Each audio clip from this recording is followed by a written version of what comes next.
1970년 11월 29일, 노르웨이의 한 산길에서 한 가족이 절대 발견해서는 안 될 것을 발견합니다.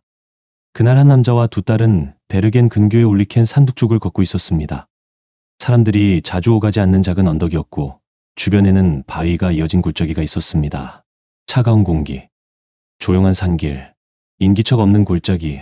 처음에는 그냥 평범한 하이킹이었습니다. 그런데 어느 순간 이 가족의 발걸음이 멈춥니다. 바위 사이에 뭔가 있었습니다. 길 위도 아니었습니다.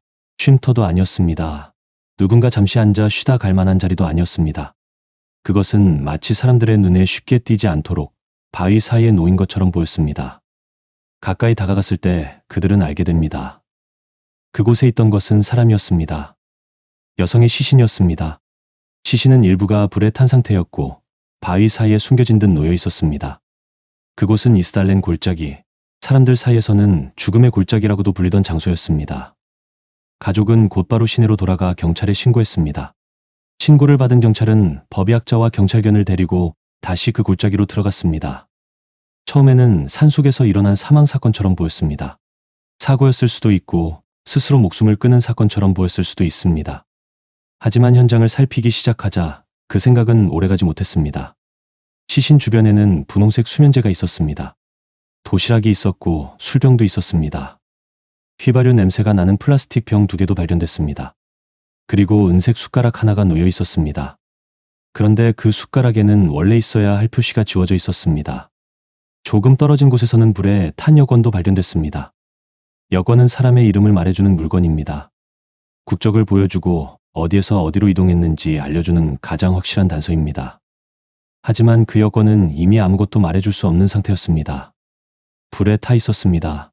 이때부터 경찰이 찾아야 할 것은 단순히 사망 원인만이 아니었습니다. 이 여성은 왜 이곳에 있었는지, 그리고 왜 그녀를 설명해줄 물건들이 하나씩 사라져 있는지, 그 질문이 사건 전체를 끌고 가기 시작합니다.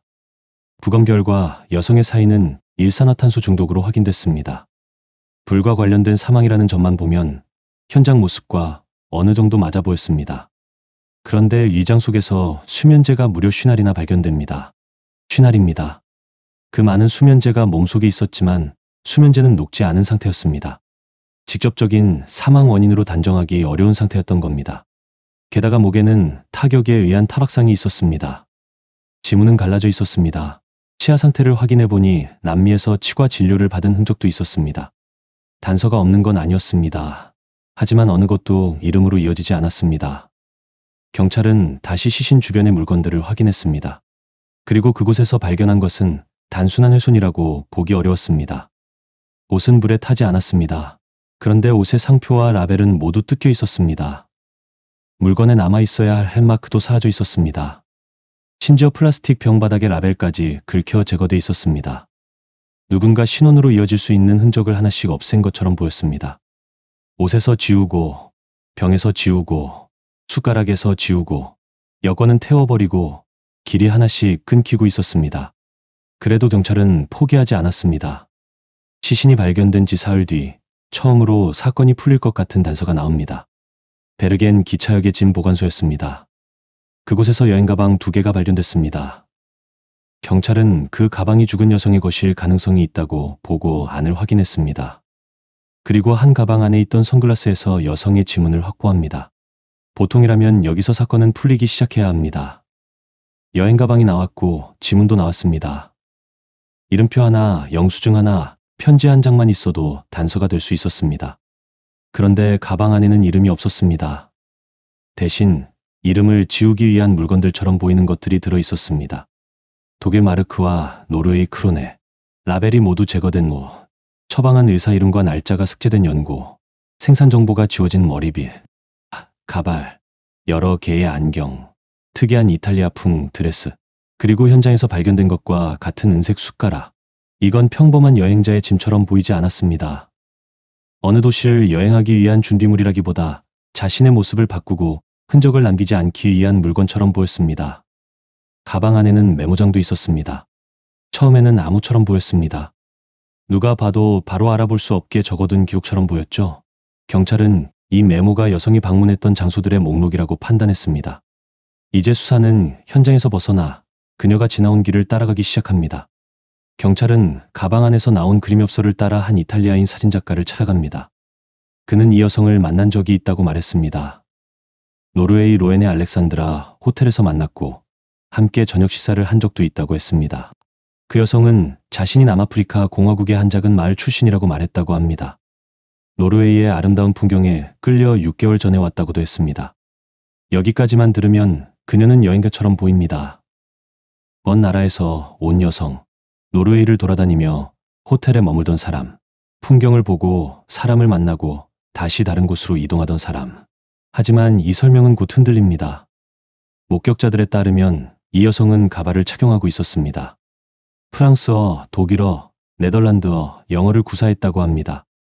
베르겐 시내의 여러 호텔에 머물렀고 체크인한 뒤에도 여러 차례 방을 바꾸었습니다. 호텔 직원에게는 여행 중인 세일주머니라고 말했습니다. 다른 곳에서는 앤티크 가구 수집가라고도 했습니다. 이름만 흐릿한 게 아니었습니다. 그녀가 말한 자기 자신도 계속 달라지고 있었습니다. 여행자처럼 보였지만 여행자라고 보기에는 이상한 행동이 너무 많았습니다. 경찰은 그녀가 마지막으로 머문 호텔을 확인합니다. 호르다임엔 호텔이었습니다. 그녀는 11월 19일부터 23일까지 이 호텔 407호실에 머물렀습니다. 호텔 직원은 그녀가 키 164cm 정도였고 나이는 30대에서 40대로 보였다고 말했습니다.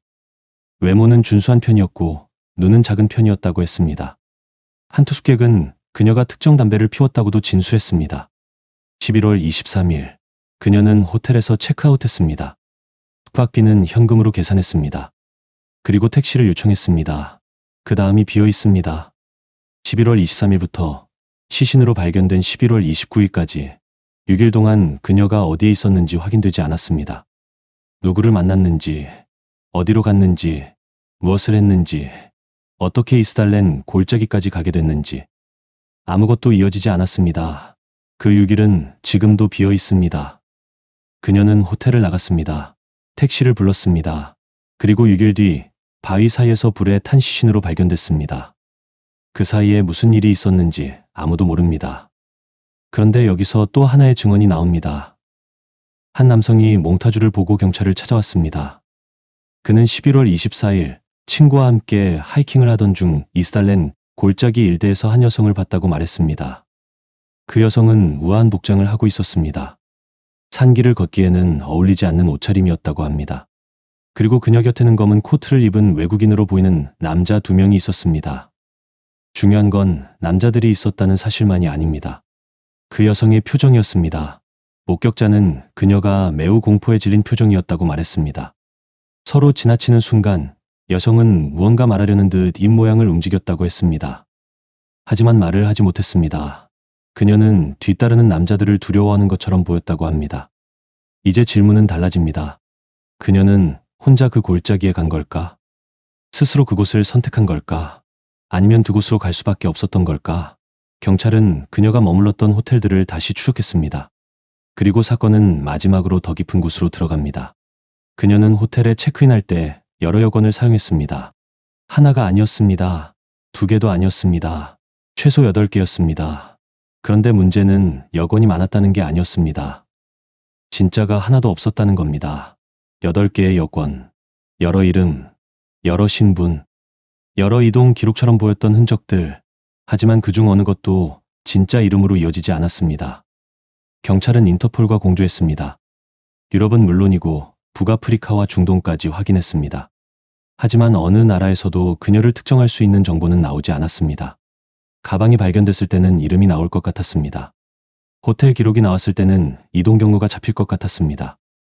여권이 8개라는 사실이 나왔을 때는 그중 하나쯤은 진짜일 것 같았습니다. 그런데 전부 아니었습니다. 모든 길이 막혔습니다. 남은 것은 이름 없는 여성의 시신, 지워진 라벨들, 가짜 여권들, 사라진 6일, 그리고 골짜기에서 그녀를 봤다는 목격자의 불안한 증언뿐이었습니다. 당시 수사당국은 이 사건을 자살로 잠정 결론 내렸습니다. 위장 속에서 발견된 수면제 쉬날이 중요한 근거였습니다. 하지만 끝까지 맞지 않는 부분들이 남았습니다. 수면제는 녹지 않은 상태였습니다. 직접적인 사망 원인은 일산화탄소 중독이었습니다. 목에는 타격 흔적이 있었습니다. 신원을 알 수 있는 표시는 모두 사라져 있었습니다. 그리고 마지막으로 목격됐다는 날 그녀의 곁에는 두 남자가 있었다는 진술이 있었습니다. 자살이라고 보기에는 남는 흔적이 너무 많았습니다. 타살이라고 단정하기에는 확인되지 않은 공백이 너무 컸습니다. 결국 경찰은 그녀의 이름을 밝혀내지 못했습니다. 장례식은 조촐하게 치러졌습니다. 참석자는 베르겐 경찰 몇 명뿐이었습니다. 그녀는 자신의 이름으로 묻히지 못했습니다. 지금까지도 그녀는 이름으로 불리지 않습니다. 이스달렌의 여인, 그렇게만 불립니다. 이후에도 노르웨이 경찰은 그녀의 시혼을 추적했습니다. 개선된 몽타주가 공개됐고 시신의 앞니에서 추출한 유전자를 바탕으로 다시 신원 확인을 시도하기도 했습니다. 하지만 사건이 발생한 지 수십 년이 지난 지금까지도 그녀가 누구였는지는 밝혀지지 않았습니다. 이 사건이 오래 남아있는 이유는 단순히 범인이 잡히지 않았기 때문만은 아닙니다. 피해자의 이름조차 찾지 못했기 때문입니다. 누군가 죽었습니다. 하지만 그 사람이 누구인지 알 수 없습니다. 어디에서 왔는지 알 수 없습니다. 마지막 6일 동안 누구와 있었는지도 알 수 없습니다. 왜 그녀의 물건에서 이름이 될 만한 것들이 모두 사라져 있었는지도 알 수 없습니다. 이름을 찾으려 할수록 단서는 계속 지워진 곳으로 이어졌습니다. 한 사람의 삶이 있었는데 그 삶으로 들어가는 문은 모두 닫혀 있었습니다. 그녀는 자신의 이름을 버린 사람이었을까요? 아니면 누군가가 그녀의 이름까지 함께 묻어버린 걸까요?